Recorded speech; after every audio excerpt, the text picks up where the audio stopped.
Hey everyone.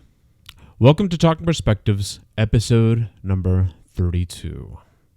Talking Perspectives is, of course, the official podcast of the Sonic Perspectives vast media empire. And, well, it's that time of year already. When I solidly insert my earbuds anytime I enter a retail space, and I avoid shopping centers like the plague, and the suburbs begin to reek of pumpkin spice. You know what that means. It means everyone who thinks they know more than you do about music presents their year-end lists. Why is this a thing? We don't know, but we'd like to think that we can do the year-end list thing without being a bunch of pompous elitists about it. I'm proud to be a part of the Sonic Perspectives crew, because as batty as Joel can drive us, he has assembled a group of very knowledgeable and very passionate contributors. Sonic Perspectives ain't my first rodeo, and as much as I admire and respect many of my former crewmates at other outlets, I sincerely believe that this particular group of writers, shooters, and talkers is the most learned of any other crew that I've ever worked with, and I'm grateful to call myself a part of this team. Now, as I mentioned earlier, lots of year-end lists read like an alpha status pissing match, as if those compiling the lists are more concerned with establishing their scene cred than they are with actually allowing their audience to use that knowledge as a guide to unknown music that they might enjoy. I are so much more cult than thou art, is the subtext under many of these lists, and as such, I do not particularly care for them. Unless the compilers are actually sharing their passion with their audience. That's what I think we've done here. Over the next couple of episodes, we'll talk to current and former Sonic Perspectives contributors, not about the best albums of the year, but about their favorite albums of the year. We sometimes forget that music, as a means of expression, fulfills its purpose the moment that it really reaches a single listener. The ways the songwriters, artists, and so on choose to do that are literally infinite. And it's in that infinity where we find that beautiful, fruitful variety of, well, everything we find today. In music, as in all art, there really is no wrong answer. And I fucking love that about it. Because despite the best efforts of whatever malevolent forces are out there, we ended up loving, learning, and breathing this stuff to the point where many of us, and I cannot exclude myself from this generalization, owe a great part of our identities to the music that we love. We find and foster friendships. We find love, we build families and lives around the way some unknown set of individuals chooses to create and manipulate a bunch of longitudinal waves in the sometimes vain hope that their particular manner of doing so will somehow connect emotionally with some faceless individual who by dumb luck has the means to perceive those waves. We take for granted that a set of strings stretched over a few weirdly shaped pieces of wood can produce sound, and that in a pair of capable hands, it might even sound nice. But music, like all arts, and hell, like every freaking species that lives, is the product of untold numbers of permutations that fundamentally change the sounds that we produce, how we produce them, how we perceive them. Those researchers whose discoveries have graced us with the luxuries of the modern world, which we, by the way, also take for granted, they're not the only ones to stand on the shoulders of giants. So did Tchaikovsky, so did Johnny Cash, so did Kulthum, so did Guitarra, so did David Bowie, so does freaking Lil Nas X. Remember, there are no wrong answers with this. There's only what you like, what you don't like, and what you don't know. And I'm confident that we know this. We sure as hell do love it. Now, in the interest of both time and my own precious sanity, we're going to do the year-end thing over 3 episodes, and the one that we're doing right now is going to be on progressive rock. So you might hear a familiar voice or two, and you might hear them mention a few familiar names, but right now, let's go on to our panelist lists. So we're going to welcome our first panelist of the evening, joining us from Boulder, Colorado, Mr. Scott Medina. Hey, that's me. Hey, everybody. Hey, it's Scott. How's it going, bud? It's the end of the year and time for our lists. Let's dive in. Well, I looked at your list, and I have to confess, I have no idea who your number 10 is. Who is this Haza character, and what makes Parallel Life so good to you? Yeah, Hasse Froberg and the musical companion. So Hasse is the lead singer for Flower Kings.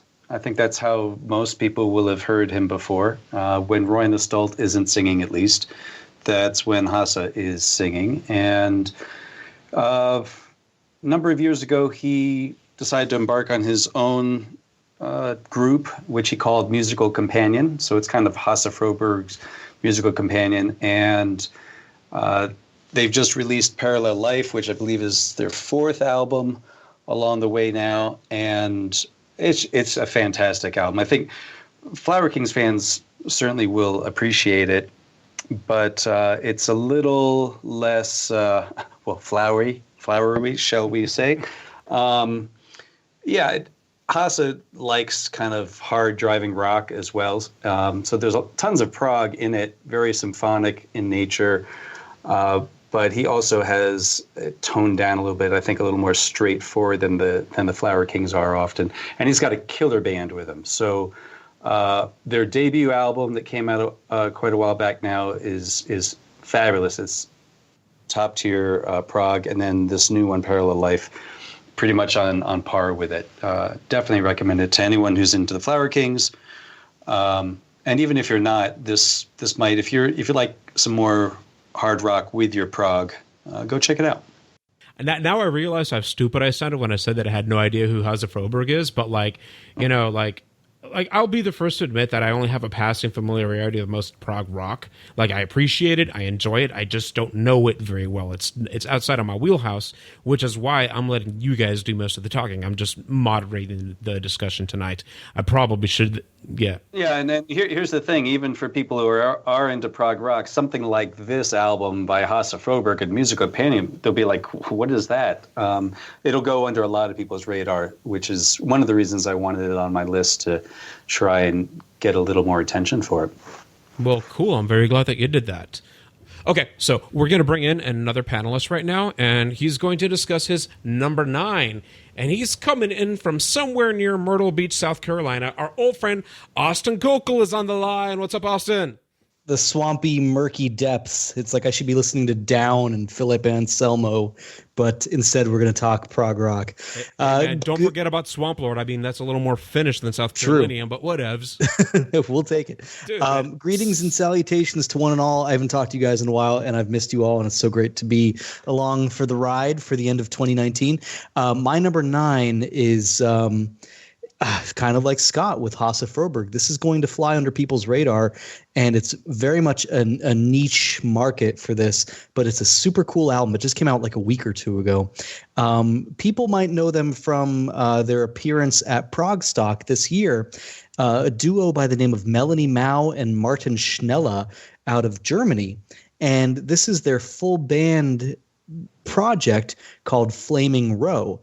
Now, the two of them, they tend to be mostly acoustic, and they use, little whistles and, percussion, and they kind of do like slapping kind of stuff on the acoustic guitar. It's very kind of cool. It's almost like a Khaki King or like Dave Weiner from Steve Vai's band when he goes solo. It's an interesting little vibe. But Flaming Row is like full-on, fully realized symphonic piano prog rock. And this album, The Pure Shine, I believe it's their 3rd album. It is a concept album.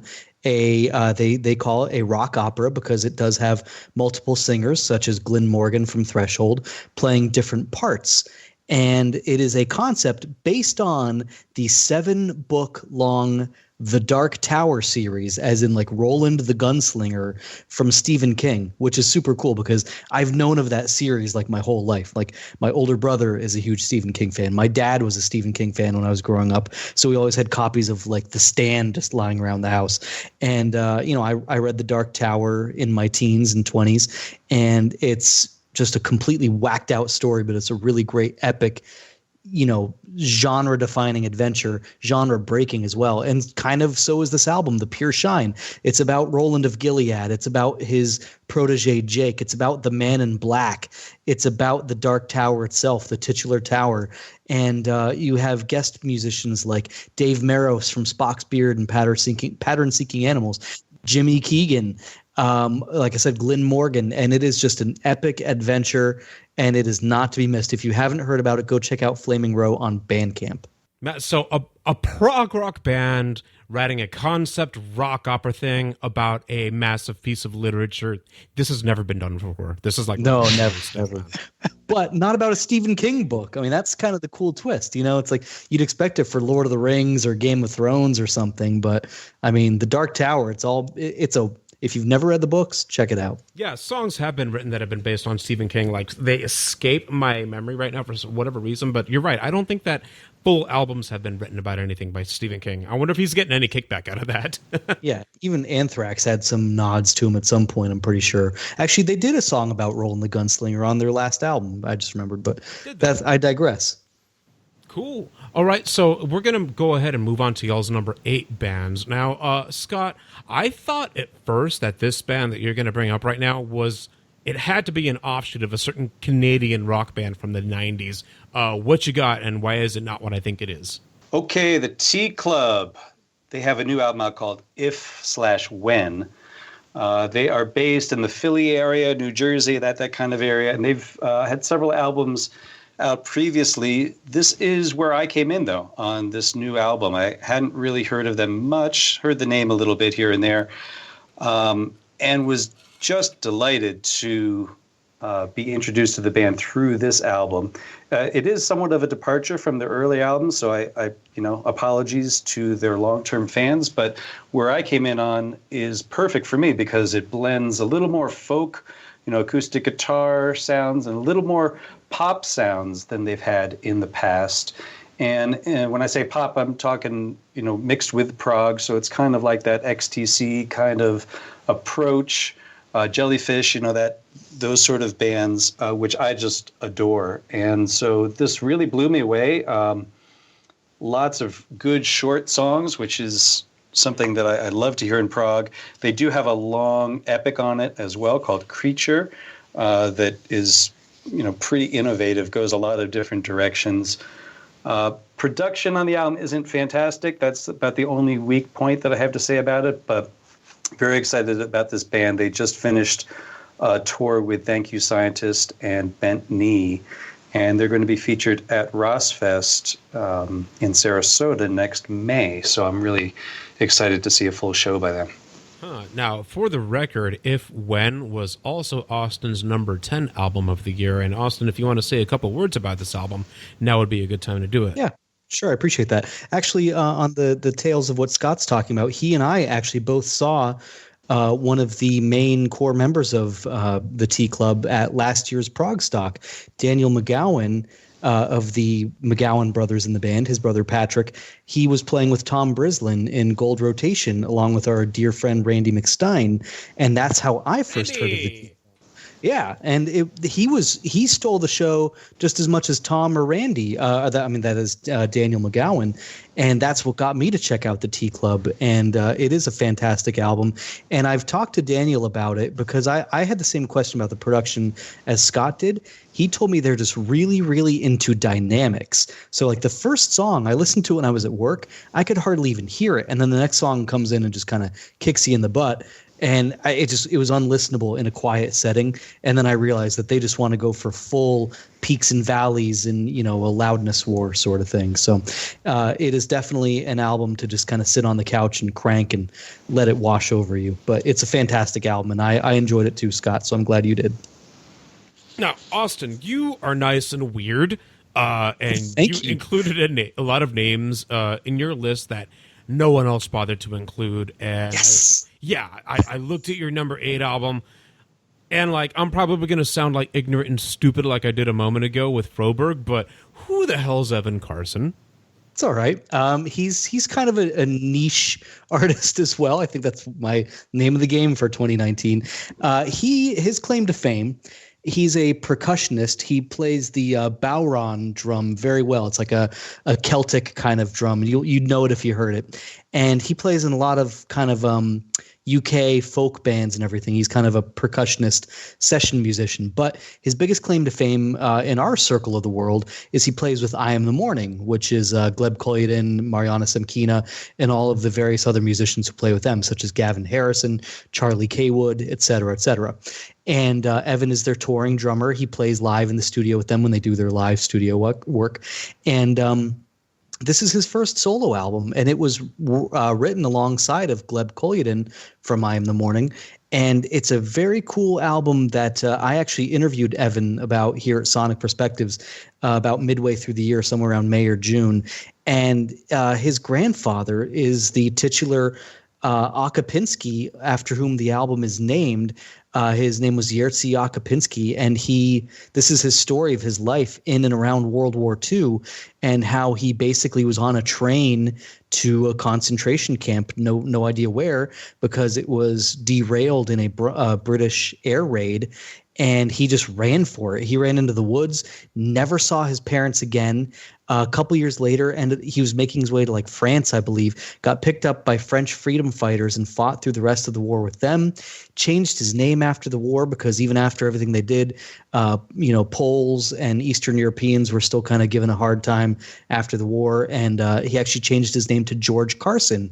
And that's where Evan Carson got his surname, which is just unbelievable. So after his grandfather died, Evan put together this whole album, worked with various artists such as I can't remember his name for the life of me right now, but the lead singer for Caligula's Horse and Arcane appears on it. Jim Gleb Gray. is – thank you. Perfect. Yeah, Jim is on a couple of different songs. Gleb is all over the album with his amazing grand piano playing. There's percussion everywhere. Vlad Avey, who works with I Am the Morning as their guitarist, engineer, mastering mastermind. He worked on the album a little bit as well, and it's just a fantastic, another under the radar kind of work that is a loose concept album that's all about history and family and like kicking ass and like standing up for what's right and stuff. And it's a really cool album. Akapinski by Evan Carson. Dude, the whole thing about the train on the way to the concentration camp getting derailed, him escaping by foot, blah, blah, blah. I literally lost track of time. Like, I was over here staring at my stopwatch, and I let you get away with it because, like, I was, like, honestly enraptured by the idea of, like, an album written about something like that. Is this, like, Yeah. Is this, like, biographical? Like, is this, like, based on a true story? Yeah, it is. He did research. He talked to family. They dove deep to really get into the story of his grandfather, and this is how it happened. I mean, he was like hooked up with the freedom fighters and everything. It's really amazing. Wow. Go listen to the interview with Evan. We do a track by track analysis. Really cool stuff. Yeah, that one flew under my radar. I need to go back and check that one out again. I encourage all our listeners to do the same. Because we like traffic. We're going to bring up a name here that we've discussed a lot on both the podcast and at sonicperspectives.com. It's going to be in a different capacity. I'll let Scott take it from here. What album are we talking about right now, Scott? You've stumped me. Which one are we talking about? A name that we've talked a lot about on this website and on this podcast. A guy that we all like and respect and admire. Yeah, that guy. Man, Neal Morse, right? Yeah. Neal Morse is Not the Great Adventure, although it is a double concept album. Yes, we've got Neal Morse came out with sort of a solo album this year, somewhat unexpectedly, called Jesus Christ the Exorcist. Yeah, it's a startling title. And I think when I talked to him about it, he intended it that way. He kind of wanted to grab people's attention. It's not just Jesus Christ the Superstar. No, it's The Exorcist. So this is actually a project he started on like in 2008. I guess in between other albums that he was doing, he just had this download of a musical, essentially. And he wrote it, did some demos for it, and kind of left it in the vault for 8 or 9 years.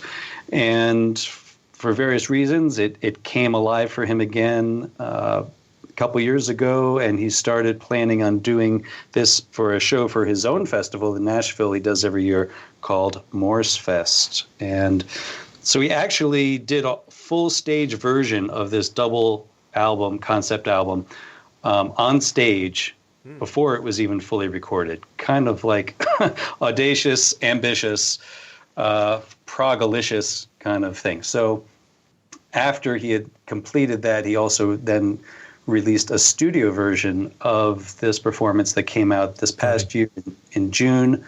And tons of special guests on it, but it is not a full Neal Morse band. It's mostly him. And I just think that there's lots of great melodies in this. That's why I have it ranked up. I'm really into the songs, and I thought a lot of the songs are pretty strong in this one. It's not, kind of the best thing Neal Morse has ever done, but it really is impressive. And actually, some of my favorite songs of his are on this double album. Okay, so you said that at Morse Fest he did the whole production thing. Did he bring actors out, like the whole Broadway musical type deal, or was it like a performance of the full album before the album was out, like Pain of Salvation did with B? Yeah, it wasn't a full production with actors. He didn't go that far. I mean, he didn't really have the time to get all that in. But the interesting thing with this is that he is not one of the featured singers on the project. He does sing, but Ted Leonard really is the guy playing Jesus, for example. And he'd be the guy to do it. Ted's awesome. Yeah, well, it kind of surprised me. I always had him pegged for the devil myself, but it was a nice twist there. And and Nick DiVirgilio is singing in the role of Judas, and had someone playing Mary Magdalene. I mean, all these pieces are performed by really stunning singers. So it was a great production. And obviously because of the theme, it's not an album for everybody. But even if you aren't a Christian, which I'm not myself, it's still a fantastic album. And so I highly recommend checking it out. And Jesus Christ the Exorcist is also noteworthy because some dude that we happen to know is responsible for the graphic design behind it. Anybody want to throw that name out, who I'm talking about? Snow. What? Dibs McDibson. Does Dibs McDibson have a name? It's the one and only Joe Barrios. Yep. Our fearless, quote unquote, fearless leader is the guy that made Jesus Christ the Exorcist look the way it does. And I think that's pretty cool. Yes. Pretty brutal, if you ask me. Okay. So at this point, I was going to introduce our last panelist of the night, but he's already kind of like rudely interrupted. And the reason that I was going to wait until now to introduce him is because apparently they only do top 6 lists in this guy's native country of Brazil. Yes. He's joining us from a burial ground in an Ontario town, and this guy, the only thing that I like about this guy that I'm introducing right now is that when you write his last name in Arabic, it looks like a smiley. Mr. Rodrigo Altaf. Rod, what's up, dude? That is me. And it's not that I can't count to 10. I don't have a particular prog background, but my list only has six names, I think. But they're all worthy of being on the top list, so they're all good. Let's talk about them. Okay, yeah. So, your number 6 prog rock album of the year is from a guy who happens to be from a country where you lived for a while. And the thing that I love most about this guy is his initials. Who am I talking about? It's Mr. Virgil Donati. Yes. All right. I love it. So, yeah. So he has a new album called Ruination. I think it came out in November this year. And I received this album with mixed feelings because there were talks of Virgil and Derek Tyranian putting together a 20th anniversary of Planet X. Ooh. But, because Virgil is going to be promoting it during the best part of the next year, so there won't be that tour. But to be honest, I mean, I had lost track of what Virgil was doing recently, but this release was a great way to reconnect with him. Also, he booked a tour which came to Toronto, and I met him here, which was nice as well. But speaking about the record, there's a lot to gush about. The quality of the recording and the mix is absolutely insane. It's crystal clear. Guitar solos are great. There's a sweet tone with a tasteful amount of effects in it. Nice crunch on the rhythm stuff as well. And on the strings, there's a Brazilian duo, André Nieri on guitars and Junior Braguinha on bass. Nice. Chris Clark does a great job on keyboards as well. His solos are reminiscent of Alan Holdsworth, with whom Virgil played, of course, and Virgil's chops on drums are just off the charts. You don't play with Alan Holdsworth like he did without a certain level of excellence, for sure, right? Mm-hmm, right. And on vocals, we have Erwin Thomas from Southern Sons, sorry. It's an Australian band with whom Virgil toured in the late 90s and early 2000s as well. So there's a few instrumental tracks and a few vocal tracks. I think only 2 or 3 with vocals, but they are great. So my favorite tracks on this release, The Last Night That I Live, which has vocals, Ruination as well, the title track, and Castle Bastards. Castle Bastards. I love the way that sounds. What a name, eh? The way he says it on the show, Castle Bastards, is pretty cool too. All right, Austin, you still there, buddy? Oh, yeah. I'm here. All right, man. What you got I'm like a VD, buddy. What you got for number 5, dude? All right, for number 5, we have the second appearance of those wacky Spocks Beard boys. We've got, as I mentioned a few moments ago, we've got Dave Maros and Jimmy Keegan. And as Scott mentioned, we've got Ted Leonard. The only one missing from this is John Bedgel. This is Pattern Seeking Animals with their debut self-titled album released earlier this year. An album I liked so much that when through calamity, my first listen, the CD got scratched to hell and back. I actually ordered another copy from the band because I was so distraught. I was like, no, I have to have this album. And it is that good. It's nothing amazing. I mean, I guess the headline here is that it's, unfortunately, Jimmy Keegan is no longer with Spocks Beard, so he's a former member. But you've got Ted and Dave who are still with it, and John has been a huge contributor to the band. I mean, he's almost, in my opinion, kind of kept them together at times since the departure of Neal Morris back in 2002. John has really written tons of music for Spocks Beard, and I think he just had so much to give that he wanted to create a full band around it. At least that's how I looked into it. And it's interesting. Scott wrote a review about it earlier this year, and I enjoyed that quite a bit. It gave me a good idea of what to expect. And there's the question of, is this just Spocks Beard light, or, what is this album? And it kind of is to a degree, but it's also what you make it. It's almost more like where Spocks has kind of these wonky, sort of wacky moments with like Alan Morse doing crazy guitar stuff or whatever, or Rio kind of going crazy. This is like a much more like playing it close to the vest, AOR sort of Spocks Beard. It's very melodic. There's just great melodies all around, great playing. It's so nice to hear Jimmy Keegan's vocals in the background again, because he loves to sing and I love to hear him sing. It's a fantastic album, Pattern Seeking Animals. If you're a Spocks Beard or Enchant fan, go get it.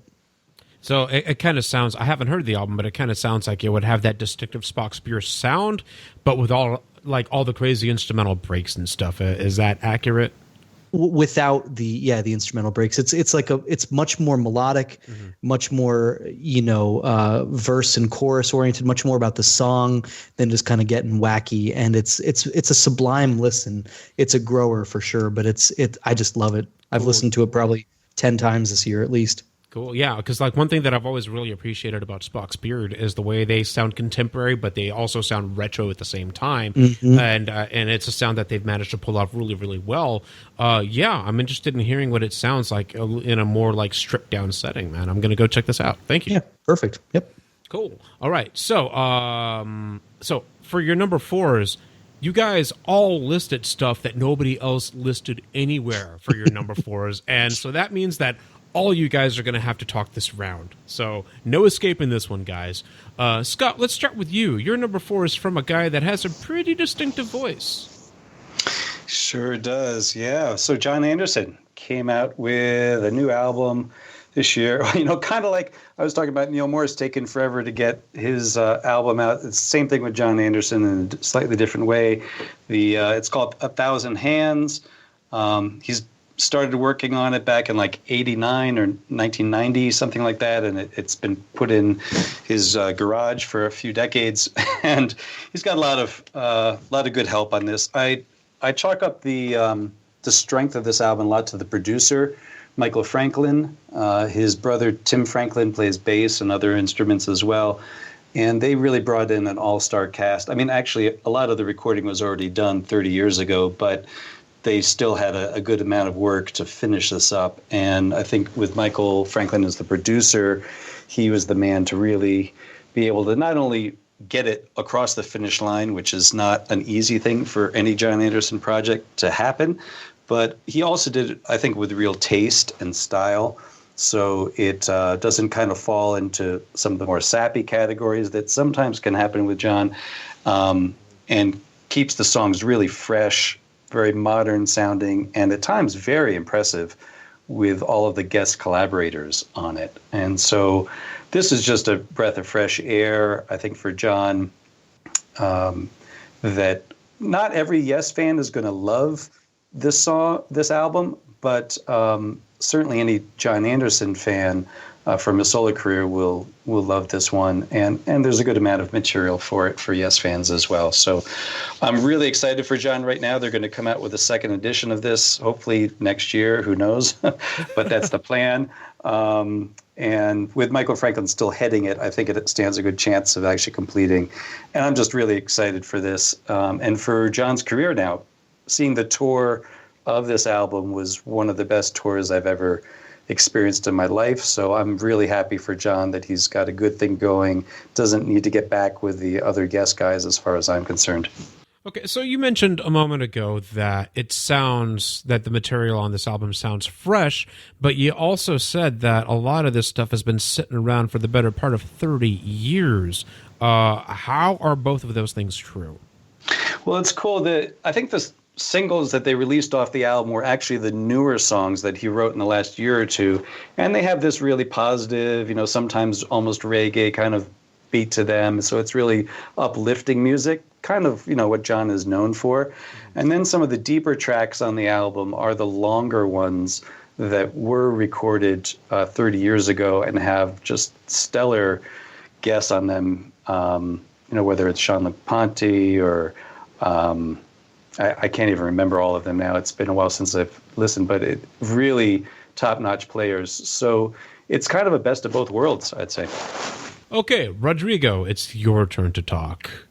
What am I talking about? Oh, jeez. Okay, so you've got another recording for your number 4. You've got another album by some other band, also from Australia. I kind of question if it's really prog rock. It's good, but I'll let you take it from here. It is proggy, man. This is probably totally, but prog rock? Oh, yeah. This is my biggest discovery this year. To be honest with you, I had no idea Australia had prog bands aside from Carnival. Basically, I was asked to interview their guitar player and got their latest album, Colors in the Sun. Amazing stuff, amazing. You very haven't technical named the band yet. It's Voyager from Perth, of course. Yes.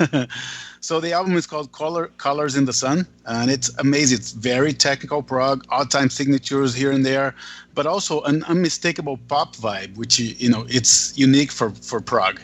Lots of synth in the forefront, and they sound like a cross between Haken and Erasure a little bit, with better vocals, I should say. Thank you. Wait, Erasure. Yeah. I was weaned on Erasure when I was a tween, dude. Wow. Go on. Yeah. So another thing worth noticing is that all their videos feature landscapes of Western Australia, where I lived a long time ago, and to where I intend to go back eventually. So it's big for me to discover this band. The highest points of this release are Colors and Entropy, with a very special guest, Einar Solberg of Lepros, which we're going to talk about in a minute, I guess. Right? And Reconnected is also a great track with a wall of guitars and frantic keyboards. So for me, it very much falls into the prog metal category, prog metal / prog rock. And they paint an interesting sounding landscape. I encourage everybody to check it out. Okay, now I am on board with everything that you just said, except for one thing. Did you really just say that you weren't aware that there was a prog metal scene in Australia? I was not. That was certainly not the case when I lived there. So I left Australia in 2010. So I knew of Carnival. I saw Carnival in a festival there. But aside, like the other guys like Caligula's Horse and Pliny, at the time, they were not in my radar, to be honest. Yeah. So Caligula's Horse was one of the bands I was going to plug. The other one is probably my favorite band over the past several years, Neal Scaris. Yeah. So the Australian Opeth. The Australian Opeth. Yeah. So Australia has a lot to offer. So I just wanted to make sure that that you knew that, because apparently you did not. Austin.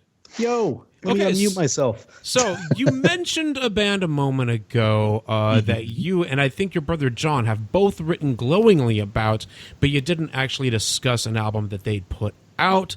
What band am I talking about? What is I Am the Morning for 200, Alex? That is correct. That is the Russian duo mentioned a moment ago of Mariana Semkina and Gleb Kolyadin. This is their 2019 release, The Bell. And I'll admit I was a little late to the party with them. I had not heard of them until they won the 2016 Prague Magazine Album of the Year award for their album Lighthouse. And I was like, this looks interesting. Checked them out at the time. I enjoyed it. Didn't really get too deep into it. And then a couple years later, about a year later, I started seeing teases for Gleb Kolyadin's solo album, about which I wrote glowingly at the beginning of 2018 for Sonic Perspectives. And that's when I went way deep with I Am the Morning and really got into their entire discography. And I grew up, playing cello myself and bass guitar later, in life. And so I've always had kind of a classical appreciation. And there's a lot of that with I Am the Morning, more so with Gleb's solo stuff. And by the way, Mariana, the lead vocalist and songwriter and guitarist, she has a solo album coming out in a couple of months as well. And long story short, with I Am the Morning, it's a bit more they don't really fit in with prog rock. They kind of actually they sort of rail against that genreification, even though they just came off of a tour with the Flower Kings and Richard Hueblom of Gunfly. But whatever reason, they've been adopted by the community, and there's plenty to love there.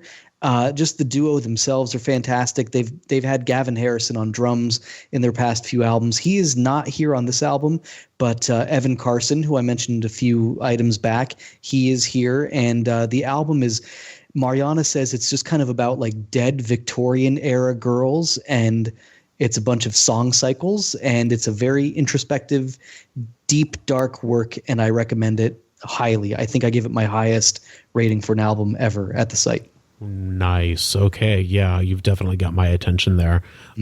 Dead Victorian girls. Dead Victorian girls. There you go. That's the zeitgeist of 2019, I guess. All right, fellas. We are down to y'all's top 3 prog rock albums of the year. I'm looking at your lists right now. It's really, really hard for me to disagree with any of you guys. Scott, your number 3 is by a band that I'm kind of surprised that I did not see in anybody else's list. I'm kind of surprised too. Maybe it's just a little further down. Like a lot of these guys, their top albums aren't necessarily in my top 10, but they're in my top 25. So this band is a Big Big Train, and they have been building up that name over the past decade in prime form. So the new album is called The Grand Tour. Got a lot of great attention. I mean, the band they're almost glacial in their PR and their touring regimen. It's just been like so just pulling teeth to get these guys to play live, but they have a huge band, and so it takes them a while they want to do everything just right. And with this album, it's not unlike, the sound isn't very unlike their other albums, so there's nothing brand new here, but I think we could say that about most of the albums or bands we're covering, except for maybe Leprous. But Big Big Train have a real consistent sound. So if there's any criticism to be made, it's just that, okay, well, this is a little more of the same. But it's really well done on the Grand Tour. The songs are strong. They don't overstay their welcome. If you're into this kind of sound, they have one of the best vocalists out there in Prague. They have, it's almost an all-star band at this point, as they've added new members from different bands. And they're finally going to come over to North America next year for the first time. And they're playing more out in Europe in the coming year as well. So kind of an exciting trajectory for the band. So is Big Train going to tour the United States, or are they just going to play a couple of festivals or something? They have to get on a big boat to get over here. And depending on how big their train is when they're in the States, it's really being left to conjecture. The one date that has been announced is at Rossfest. That happens the weekend of May 9th in Sarasota.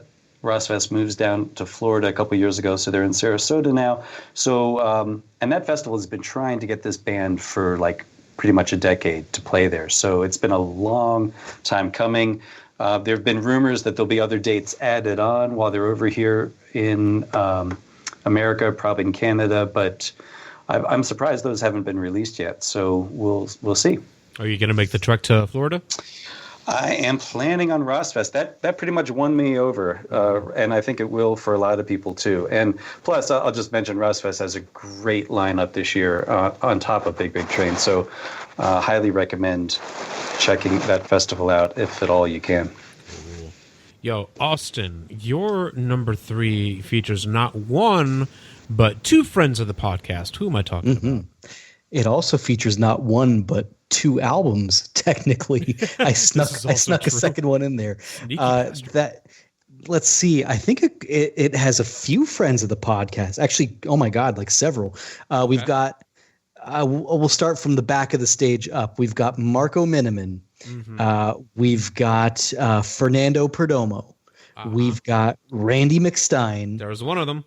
We've got Gabriel Agudo, who I don't think's been on the podcast, but he's still a friend.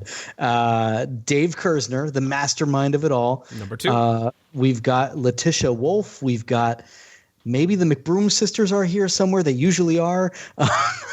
We've got a whole gaggle of people. Matt Dorsey, of course, also can't be left out here as well. And then guest appearances out the wazoo. Michael Sadler, John Davison, songwriting credits to John Anderson. Dude, what? John Anderson and Davison? Both of them? Indeed. That's crazy. John Anderson wrote but did not sing. But when you've got John Davison singing the parts that John Anderson wrote, it's like poetry in motion.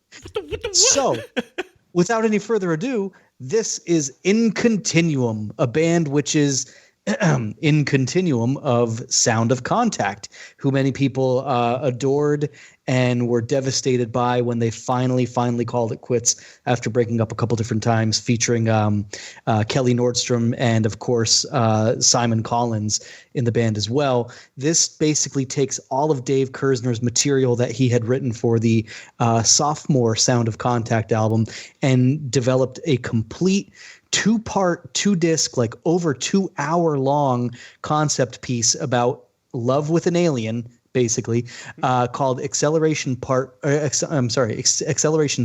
Part 1, Aliena, and Acceleration Theory Part 2, Annihilation. And I need to stop and take a breath after just saying that. But it's a really cool album. It doesn't appeal to everyone, and I understand that. It's not. There are some proggy moments. There's an instrumental on part 1 that's kind of King Crimson-y in some parts. There's some amazing Marco Miniman and Randy McStein just jam moments in the song Scavengers from the first part. There's a 20-minute epic on the second part, but it's not really a typical prog epic. It's more like just a long song. It's very poppy, but it's like AOR prog pop, and it tells a huge sweeping tale. And one album by itself isn't great, but the 2 together are a fantastic effort. And I reviewed the first one in the beginning of the year. Scott got part 2 in the later part of the year, and I said then that it would be my top 10, and I meant it, because here we are now. Scott, well, what are your thoughts on it? Let's see. So part one, how do you pronounce that, Austin? Aliena, I think is how they say it. Yeah, well, that's how Gabriel is singing it in there. Yeah. It's a really strong double album. That's the way I kind of look at it now that part two has been released. Part one is definitely my favorite, though. I think it's got some very strong songs on it, including one that was written by Matt Dorsey that's excellent. It's just very satisfying. And, of course, listening to Marco on drums is always satisfying. And when he's not drumming, then Nick DiVirgilio is. I mean, it's just true. It's an all-star cast. So I totally enjoy it. I love the sci-fi vibe that Kerzner always has, and it's a Dave Kerzner project, so that's good enough for me. Hey, Rodrigo, you back? Yes, I am. Hey, man, what's your number 3 album of the year? My number 3 is Brian Beller's Scenes from the Flood, an amazing effort. I was familiar with Brian on Joe Satriani's band, his work with Mike Keneally, for example, but I had no idea he was preparing a solo album. And when Austin and I were interviewing him for the Aristocrats, I took notice that he had a solo album in the can, and we received it. And it's an epic effort by him. It's lengthy. It goes for 88 minutes and 18 tracks. But the list of special guests is as long as the album. It has John Petrucci's Joe Satriani, Gene Hoglan, Mike Keneally, Ray Hearn of Haken, Neely Brush, who's a killer guitarist as well. And it's a hypnotic journey through all the seasons. So it's divided in 4 parts, each of them, of course, referring to one season. And all instruments shine here. It's a bass player solo album, but he leaves room for all instruments to shine. Most notable tracks for me are Volunteer State with Joe Satriani, which I think starts the album. Everything and Nothing as well, where his bass shines and soars high. There are weird tracks here too, like A Quickening, which has a drum and bass kind of vibe, and a heavy song called Steiner in Ellipsis, which is almost death metal, which harks back to his past with Deathlock, for example. And Brian sings too on a song called Angles and Exits. And how does that sound? It's you can tell that he's not a singer. He's a bass player that sings, but it fits the song. It does fit the song. So I love it. I took this album for a spin while I was running, and I finished on a high note because it's a great effort. Oh, okay. Real quick, do Petrucci and Hoglan appear on the same track anywhere? They do not. They do not. They don't. They don't. Oh, Rob. All the guests are like scattered around the album. It's a lengthy album, like 18 tracks, right? But you're right. That would be amazing to see. I know that late 2000s Dream Theater gets a lot of hate, and that's fine. Whatever. I like it. I like it because it's heavy, and the idea of Petrucci, going all out with Gene freaking Hoglan. Oh, that's something that I want to hear in my lifetime now. That would be insane to hear, for sure. Yeah, but it's not the case here. But I definitely recommend this album. The sound quality is great as well. It's jarring to have so many different instruments and so many guests on an album like that. But the end result is very homogeneous, and it's sonically it covers a lot of ground too. Cool. And for the record, Scenes from the Flood also showed up at number 7 in Austin's list. Indeed, it did. I agree with everything Rod said. I was so psyched when we got the advanced copy of that, and I've picked up my own physical copy. My personal favorite is kind of a weird track. It's called Lookout Mountain, and it's sort of like it's got like Tibetan bells, and there's just so much different stuff. Like Rodrigo said, it covers a lot of ground sonically, and I don't think that really begins to describe how much ground it does cover sonically. It's a very interesting, massive work. It's almost symphonic in scale, but like rock oriented. Huh. Yeah. You can tell that Brian put his soul and all his life's work in the same album, so which is cool to hear. Absolutely, it was like a 10-year effort. Yeah, it also is number 11 on my list for the year because it's just an epic album and exquisitely done. I love the dynamics on this album. Cool. All right. It sounds pretty unanimous. Brian Beller's album is pretty damn good. All right, you guys. It's the final countdown. Uh-oh. Copyright infringement.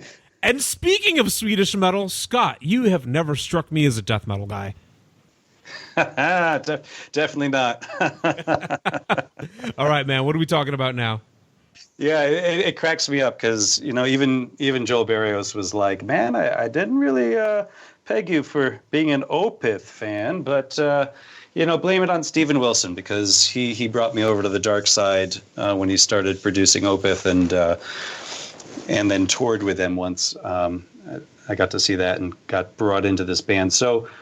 Opeth is one of the few bands that I make an exception for and take in growl vocals and don't think it just sounds hysterical. So I really have enjoyed that. And obviously, I mean, I don't really need to talk at length about this because most people know that Opeth, can the growl vocals and some of the more heavy metal aspects several albums ago. This new one, In Cauda Venenum, is, in my opinion, clearly the best album to come out since Watershed and Ghost Reveries and all of that.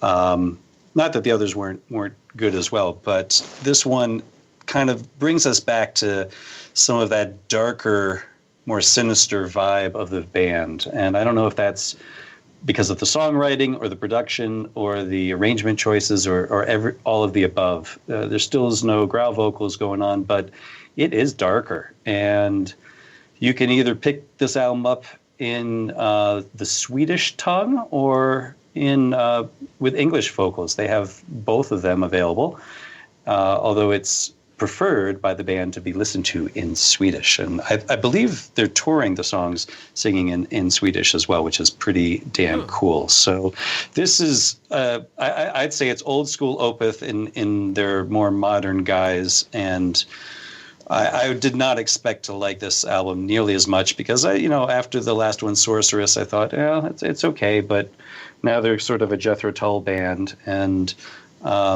this has just turned that on its head, and I can't imagine most of their fan base not just falling in love with this one.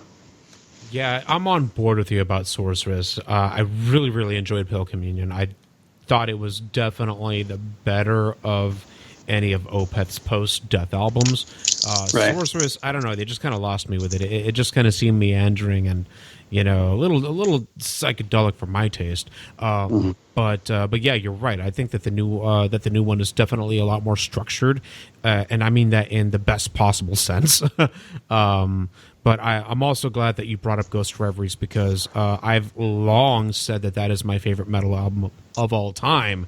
And I dusted it off and I listened to it earlier today, and man, it's held up really well. It still sounds incredible.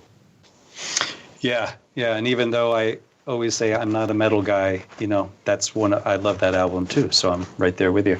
Yeah, so yeah. Well, at least you make an exception for a very, very, very good, good case.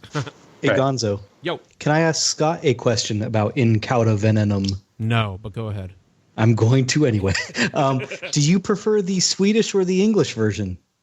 Well, I got the English version first. That was the promo album that got sent to me. So unfortunately, I am a little biased, but I always wanted to hear the Swedish version more. And this isn't necessarily a compliment, but the truth is, in a lot of these things, you can't really make out Michael's vocals that well anyway, so you can't always know which version you're listening to. He sounds great both ways, but as far as what words does he say, I kind of chalk that up actually a little to the production. It's a well-produced album, but it's not excellent, and so his vocals are a little bit lost in their pronunciation. Can I contribute this one? Yeah, you can contribute after Scott tells us who produced this one. Because sure. I mean, like, they've had Steven Wilson in the past, and they've had Jens Berggren in the past. Who did this one? That's a good question. I don't have that at the top of my head. Okay, Rodrigo? Yeah, no, I was going to say on the topic of which language, I think Michael intended this one to be in Swedish originally and only release it in the original language, but I think the record company would never allow that. So I don't think they ever disclosed that, but I'm pretty sure that would be the case. Yeah, no, he actually he has said that that is what he wanted to do, and he more made it sound like, eventually he was just a little too chicken shit, to use his words, to stay true to his values and only release it in Swedish. That's what he wanted to do, but eventually he felt, or maybe the record company felt, you got to throw us a bone here and do 2 versions. Now, I'm trying to think of like other bands that have gone all out and done like entirely foreign language albums when they've done mostly like English albums, for example. I can't think of any complete albums. I mean, like John Anderson. Okay, has he done like whole albums in that? He created a language for a whole album, Olietho Sanhilo. Okay, you're gonna have to educate us on that. Well, you're gonna have to educate me because Scott probably already knows this. No, I'm laughing my ass off. No, that's not really true. He does have some language there in Elias of Sunhillow, but it's mostly sung in English. Okay, cool. Well, that was our little Opeth discussion there. Let's see. Austin. Yes, sir. Your number 2 is my number 2. Your number 2 is surprising in its absence from other people's list. I thought so too. Thank you. I was kind of surprised. But to be fair, there is another cameo, if you will, from another entry on someone else's list. Hasse Froberg from Scott's number 10 makes an appearance here as well. This is the Flower Kings with Waiting for Miracles. And it's funny, I've been a Transatlantic fan for like 19 years. This past Thanksgiving is when I bought SMPTE, SMPTE, if you prefer. And, out of all 4 bands, or I guess 5 if you want to include Pain of Salvation, involved with Transatlantic, the Flower Kings were kind of like the last one I really got into. It's weird. And once I did, I realized how much of Roina Stoltz's sound is just like so important to Transatlantic sound. And ever since I got that and it clicked for me, I've been like all in. I have both of the Inside Out box sets for the Flower Kings, comprising their entire discography except for the brand new album.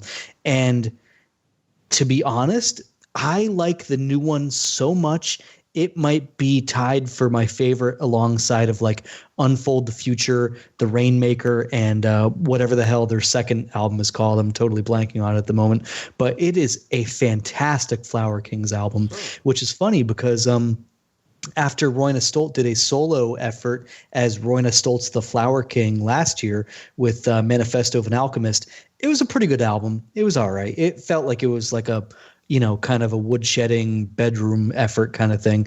And this one is just like, it's sad that the Flower Kings had to take their hiatus. And then Tomas Bodan, I've never really known how to pronounce it, Bodan, he got tinnitus apparently. Like he was going to fill in with Moon Safari and then ended up not being able to. So I guess he never left the Flower Kings, but just can't go on with them. So they've had to kind of reform the Flower Kings around the nucleus of Roina Stoltz, Hasse Froberg, and Jonas Reingold. And but the cool thing is they're honoring the new guys, like their keyboardist. I want to say his name is Zach Kamens. He has this huge symphonic piece that he wrote that he never thought would get used, and Roina turned it into a complete Flower King song. And it's a double disc, and there are epics and small moments, and it's everything I look for in a Flower Kings album. And it's very memorable for one as well, because sometimes it's more quantity than quality, and this one is the best of both. So Waiting for Miracles. Okay, y'all, it is time to discuss your favorite prog rock albums of 2019. Scott, now your number 1 pick also ranked pretty highly with the other guys. I know that Rod ranked it at number 2, and there's a name attached to it that showed up somewhere earlier in this podcast. The guy responsible for this record is a guy that we all admire, like I mentioned earlier. What's your number 1 album of the year, Scott? That would be The Great Adventure from Neal Morris Band. Not an incredibly creative title, and nor a very creative idea.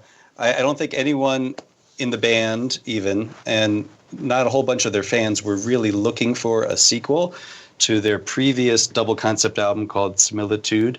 But that album had been so successful, and Neal, they tried writing a different album, one disc album that had nothing to do with Similitude of a Dream, but the songwriting just kept pushing them back, according to them, and so they made another double concept album, and lo and behold, it stacked up to its predecessor. Some people like it just as much. Some people like it a little bit less. Some people even like it more than Similitude of a Dream.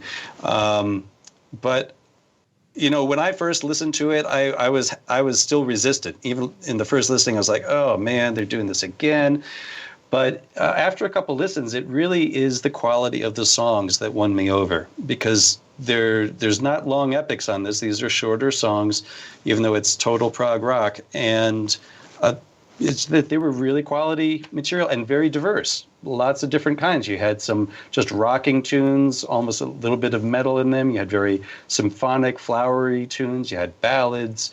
You had quirky things. I mean, all across the board, pop songs. So eventually I just really fell in love with it. And then after seeing them perform this live in concert, won me over even more. And so I'm just thrilled that they did this. I sure as hell hope they don't do another one along this series. And I don't think anyone, including the band, wants them to, but who knows what they'll do. But it really paid off, somewhat to my surprise. Yeah, our old panelist, Jordan Blum, was very, very fond of saying that Neal Morse has this strange ability to take the exact same rubric and apply it to every album that he does, but it somehow doesn't suck. That's true. That's right. Well, like the other bands that we've been mentioning, whether it's IQ or Flower Kings or, any number of them. They all have their own sound. And so Neal Morse definitely has his own sound. We could even say his own formula. But really, since he has made it more of a band with these new members who are co-writing, it has broadened the palette a good deal. And so there are a lot of different directions that are taken that he didn't go before as well. Yeah, I still remember the exact thought that came to my head the first time I listened to The Great Adventure. Neal Morse does not know how to suck. He just doesn't have it in him. Well, I would agree, but I'm clearly biased at this point. Now, Rod, your prog rock album of the year is by a band that, in my opinion, has been one of the bands that have been carrying the torch for prog metal for most of the past decade. And in my opinion, they're also one of the most important bands in their field. Scott listed this one at number 9. Rod, hit me. What you got? Yeah. So it's Lepers, and the album is Pitfalls. And I think I agree with you. If the definition of prog is to always move forward and explore new frontiers, then Lepers did that in spades on this album. This was somewhat of a departure from the previous style. The dramatic elements are there, of course, and there's sometimes pop overtones too. But what we have here is a stripped-down sound with a lot of space between each instrument. Another new element is the electronic drums, with which Bart Costa bringing the influence from his other projects. I think he has a drum and bass project somewhere. And the album is centered around Einar Solberg's struggles with depression. And much like the disease, the narrative does not go on a straight line. Towards the end, the listener is just as confused as he was in the beginning, with a sonic maze that leaves you breathless. So I love that album from start to finish. And granted, it's gonna divide, as it did. It's gonna divide the fan base. Some of them thought it was too poppy. Other guys loved it. I'm on the second half. I love this album. To me, the highest points are Alleviate, which was a single, Distant Bells, which had a video as well, and the hypnotic ending of The Sky is Red. And like I said, it's divisive, but it's moving forward, which is something that prog is known for doing. And I think if every band of prog had half of the courage that Lepers did on this album, would be much better served. Scott, you also ranked this album in your top 10. What are your thoughts on this album? It's a beautiful album. Through and through, it's just a gorgeous album, which Lepers has had, mostly through the vocals, has had those moments previously, but it's so less hard-hitting on this one. It kind of... a band like Anathema, it's like Well, can you really call them metal anymore? I wouldn't think so, at least not based on this album. I loved it. At the Bottom is the title of my favorite song on it, which I think blends a little more of the older Leprous in with the new. Just gorgeous. And I commend the majority of their fans for embracing it and really loving this direction. Pervert that I am, I kept mispronouncing their name when I first got into them. I kept calling them Lecherous. I thought you were going to say Le Pou. The French say Le Pou. Le Pou. Austin, your album of the year is by a band that's older than you are. Yeah. Yeah. Oh, no. Almost. Wait, maybe. What year were you born? I got to carry the 2 to 81. So yeah, okay, maybe. So you're the same age. You were born the year that this band got together. I'm as old as Metallica to the month. How crazy is that? That's nuts. Thank you. Well, speaking of nuts, that's a horrible transition. I never would have thought that this band would be my number one. I tried years ago to get into them. I'm not a big neo-prog guy, so there's our second clue as to who this is. Not big into neo-prog, and I take it with a grain of salt for sure. And I tried to get into them, got into some of their later 90s stuff. It wasn't really until I got into their later 2000 stuff, or at least their 2000 stuff came around, that they really made my ears perk up. And it wasn't until they headlined Prague Stock 2018, and Scott was there with me for this one, that I saw IQ, and they really sort of clicked for me, and it sort of blew my mind. And the Road of Bones, I actually got to watch them perform that from side stage, which was amazing. And watching Peter Nichols, like in his as Fritz at Sonic Perspective said, in his idiosyncratic sort of eccentric way, walk up to the microphone and perform the titular The Road of Bones, that it really blew my mind. And I was so excited for Resistance this year. And a friend of mine gifted it to me for my birthday a couple months ago. And I like it more than I like The Road of Bones, and I like The Road of Bones a lot. In my opinion, IQ, I mean, they could put out Ghost Reveries at this point, and I'd be happy. Like, in my opinion, they cannot go dark enough. They cannot go heavy enough. I feel like I'm on this journey with them, like to the bowels of hell, and it's amazing. And Peter Nichols is like, when I listen to like Ever or Subterranea, it's all right. It's cool. His voice worked for that, but he sounds like a madman now with the way the band is right now. But he can also bring these moments of great beauty and passion and longing and loss and catharsis, and he's just so damn good. And a lot of people I know, they sort of mourn the departure of previous keyboardist, founding member Martin Orford, and if you ask me, Neal Durant, the current keyboardist from 2010, is doing a fantastic job. To me, the keyboards in IQ should not be, it shouldn't sound like Garden Party or something by Marillion. It should be texture. It should be a supporting act. It should add ambience and wall of sound. And IQ is bringing that in spades these days. The album is 2 discs. We've got like several epics. We've got a multi-part song divided up into different tracks. Bittersweet. I mean, it's just a fantastic album.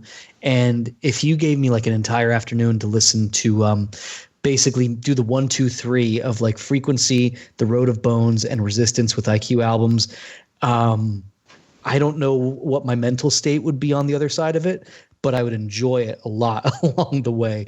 And I can't believe IQ is my number one of 2019, but they are. And if you're not if you're not into IQ, I would say The Road of Bones or Resistance is a really, really great starting point for you. Okay, so for listeners and maybe a host that's not familiar with IQ, you describe them as neo-prog, and then shortly after that, you were comparing them to Ghost Reveries. Well, yeah. Explain that. Okay. I mean, they kind of come from the school of, they're sort of contemporaries of Marillion. That's why I made the Garden Party reference earlier. Yeah. And that's how they started. And, they always had kind of quirky moments and, they had some darker undertones, I guess. But overall, it was their earlier stuff it's a product of the times.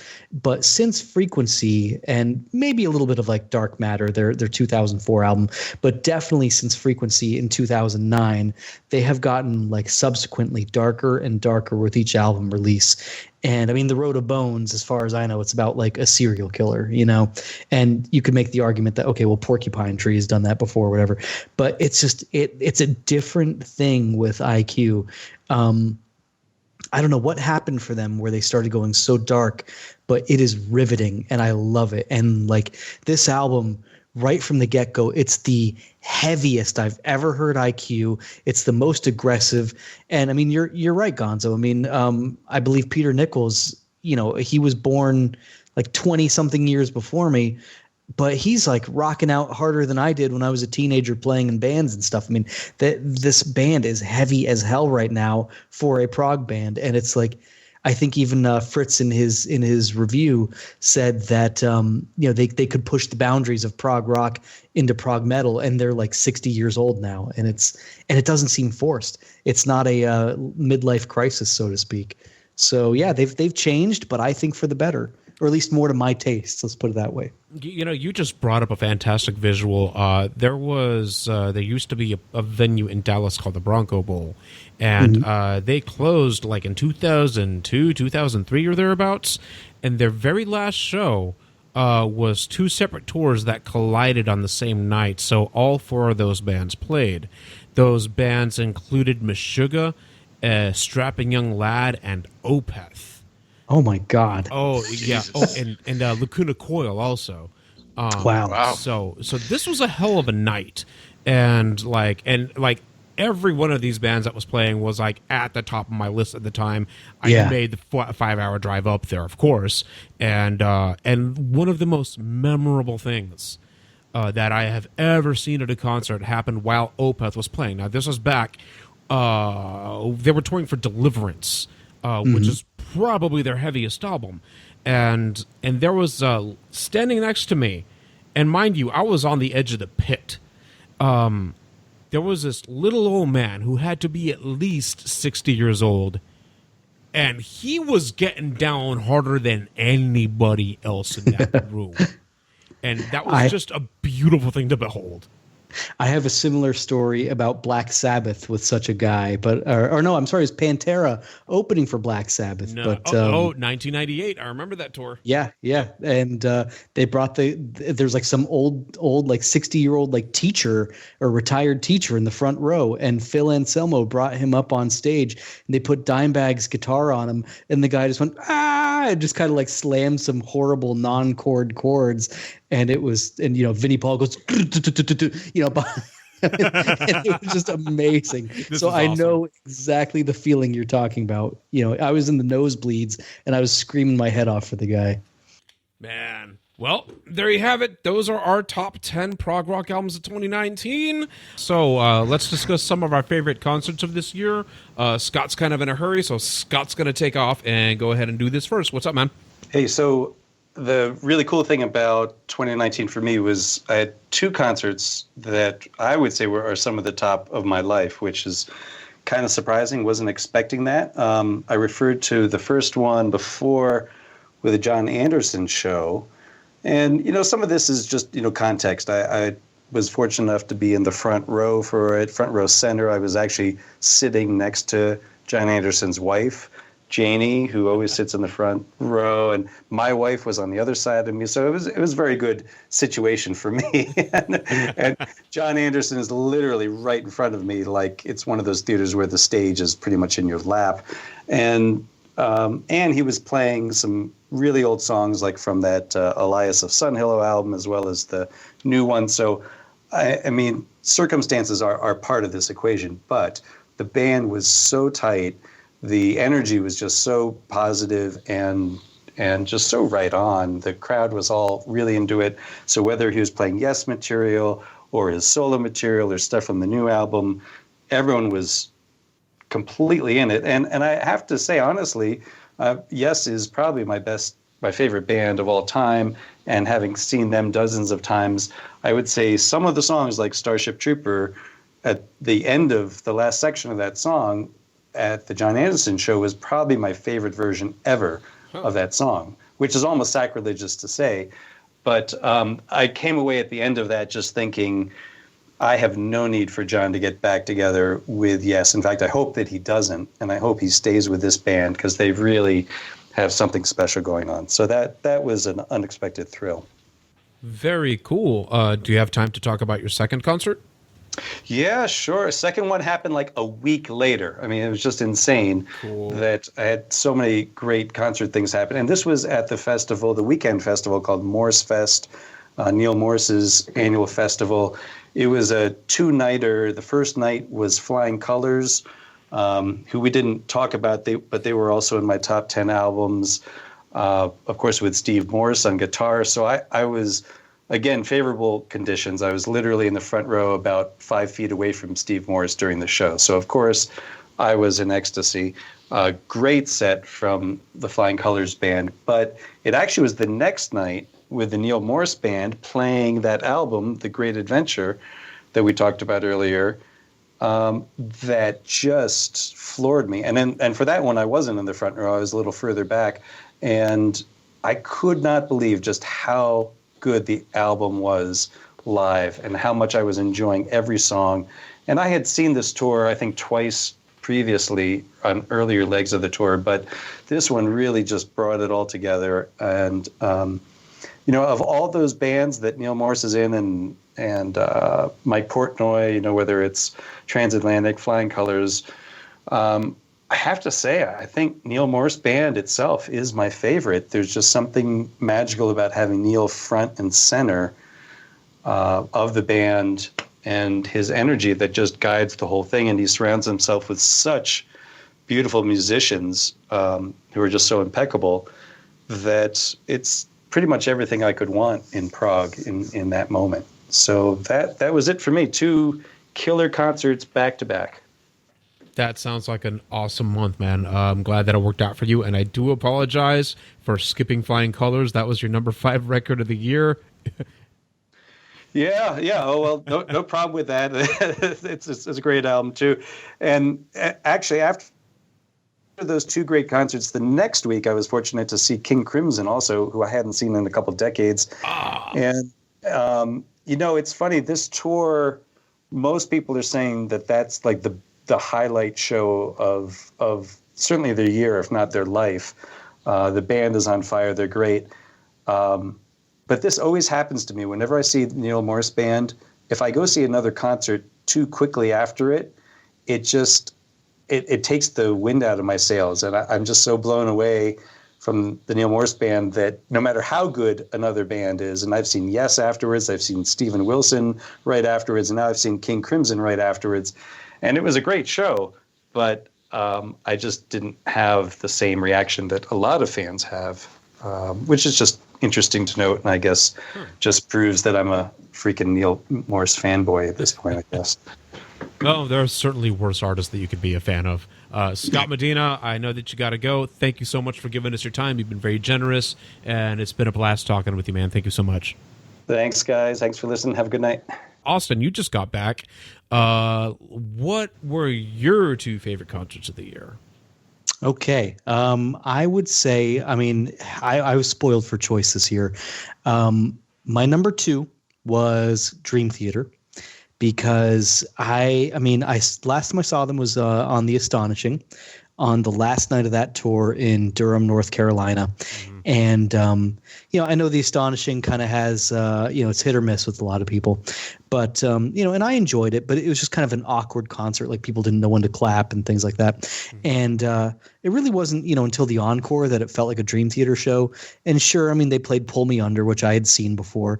But to be fair, it was 14 years since the last time I saw them before The Astonishing. So just to hear Pull Me Under was great. And I was, putting my fist in the air and singing along and everything.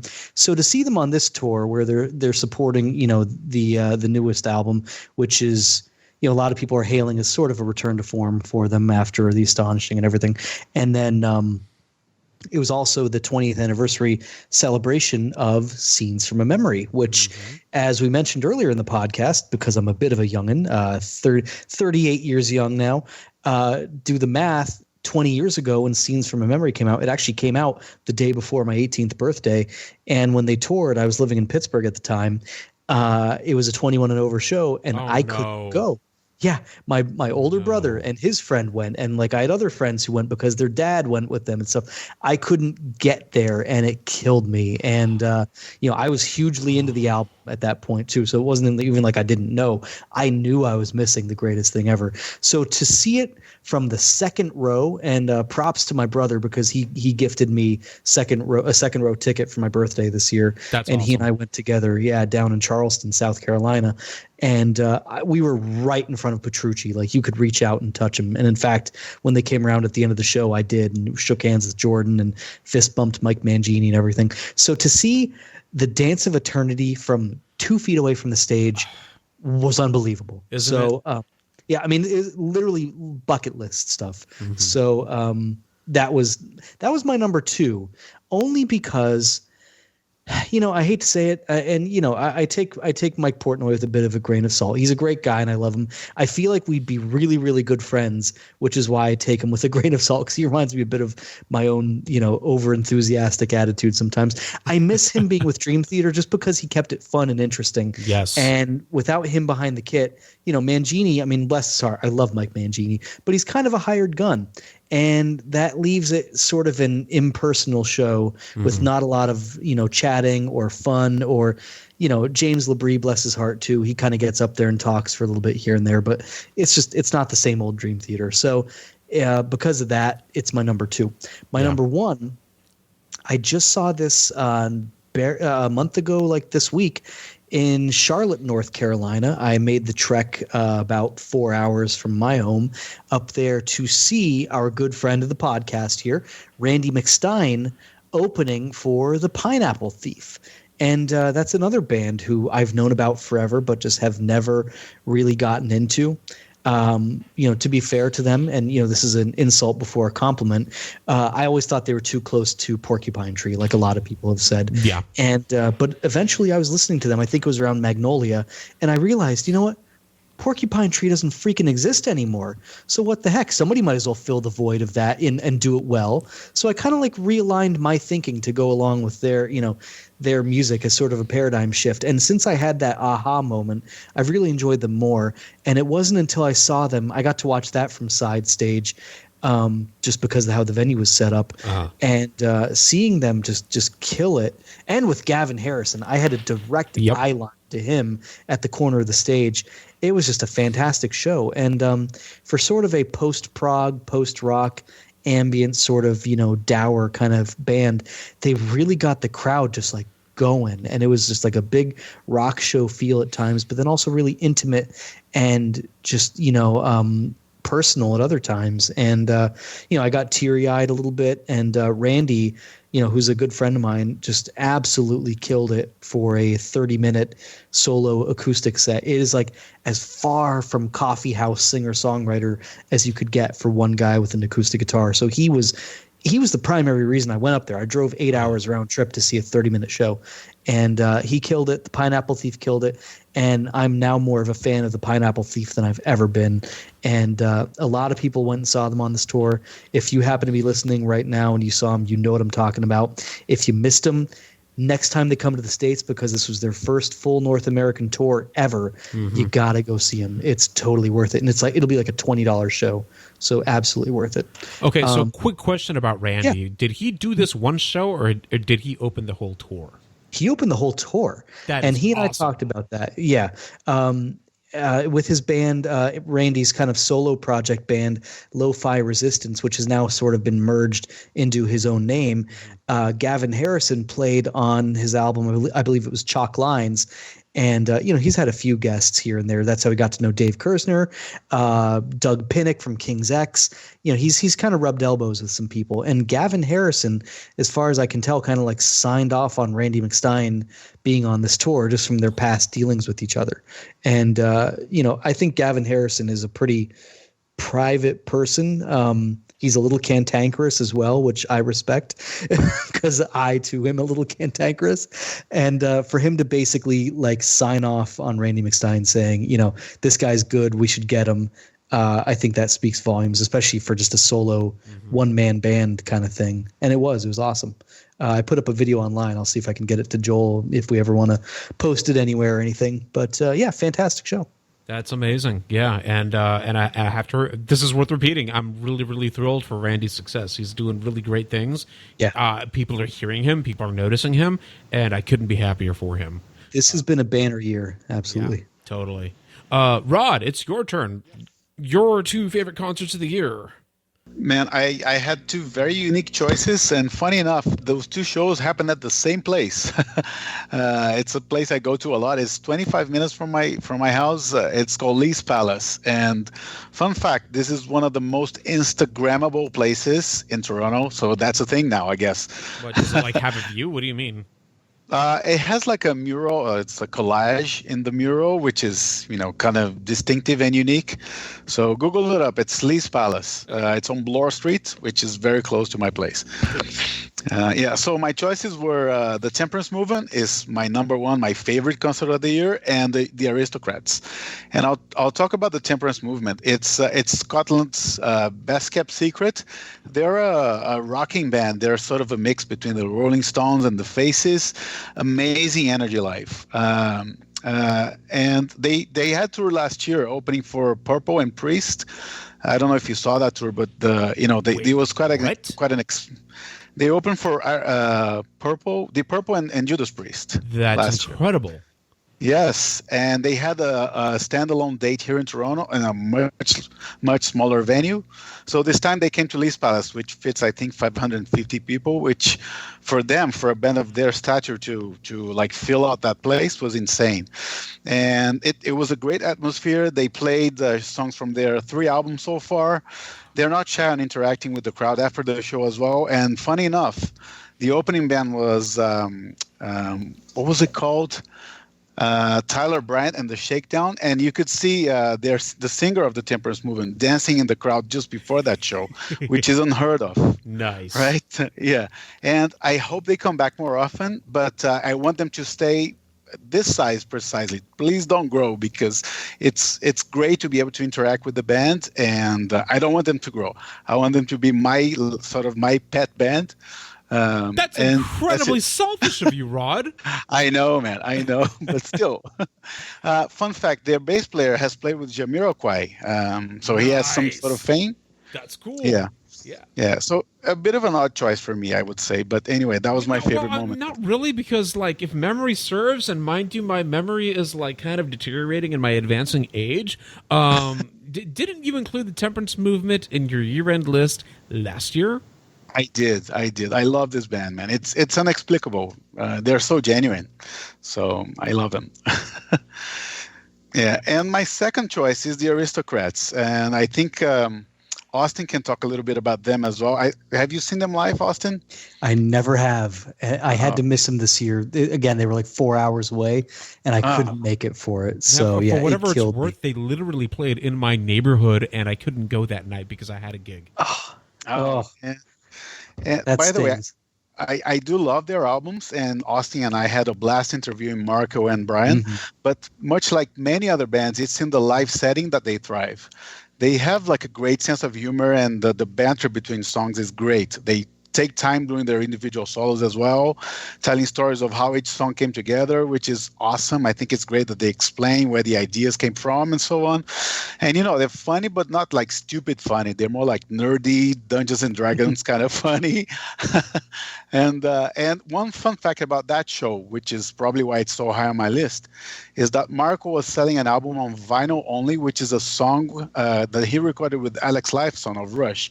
I bought it and was sort of showing showing it to him. I was in front of the stage, and at some point he picked up on it. He called me on it and said, "This guy right here is holding an album I'm selling at the merch stand. It's got me, it's got Alex Lifeson and Mohini Day." Yeah. Yes, exactly. So I got his autograph after the show, and a horrible selfie with him and Brian, which is sort of my trademark right now. It's only horrible because you're in it. Yeah, part of that as well. The lightning doesn't help either, right? Hashtag no filter. Well, if I could just chime in on my third choice, which is New Morse Band, which I saw Scott talking about. It's no. I said, okay, fine. No, this was an awesome show, and I had the chance to interview the whole band just before the show, which was, it was a first for them as well. So that was unique for me. And to be honest, the last song of the show, it's called "A Love That Never Dies," and I've never seen so many grown-up men crying at the same time.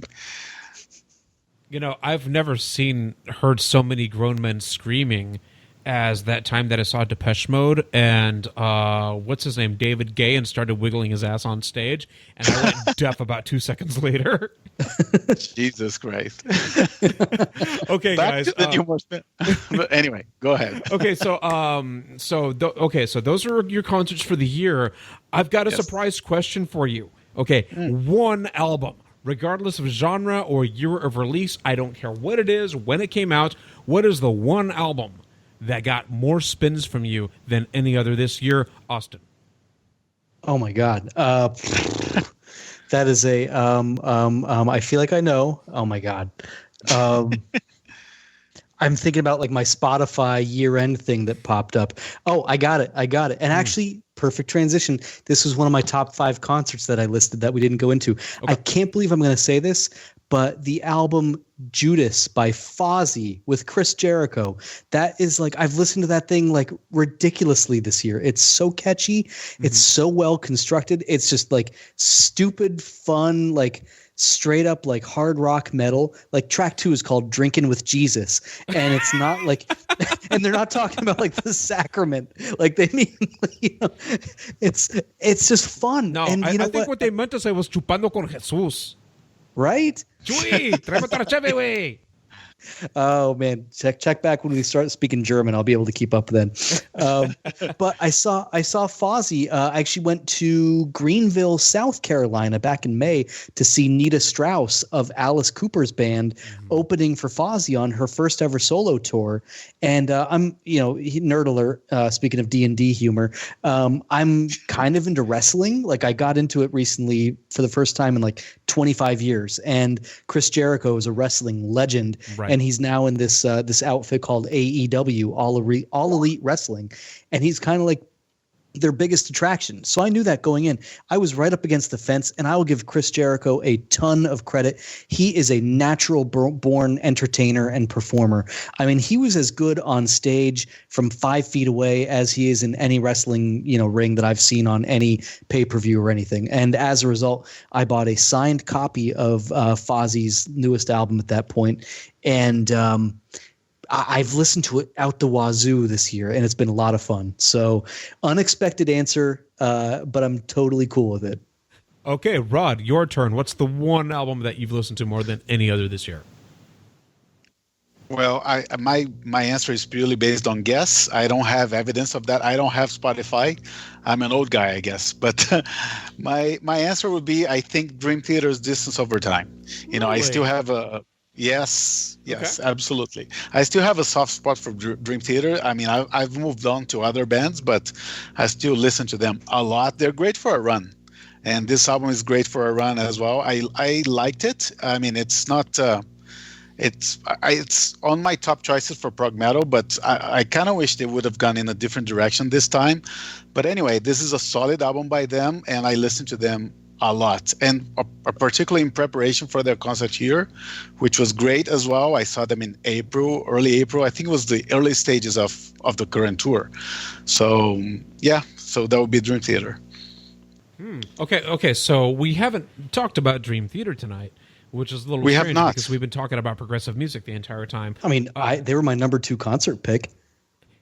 Except for that, we didn't count you, Austin. When do you think you matter? Jeez.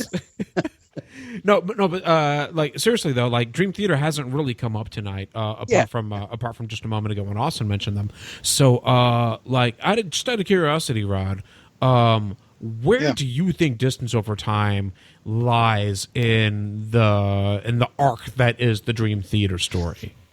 Well, if you consider all the albums, I'd have to think a little bit more. But when you consider only the Mangini era, I'd say the self-titled album is my favorite. Mm-hmm. Second one would be this ADTE,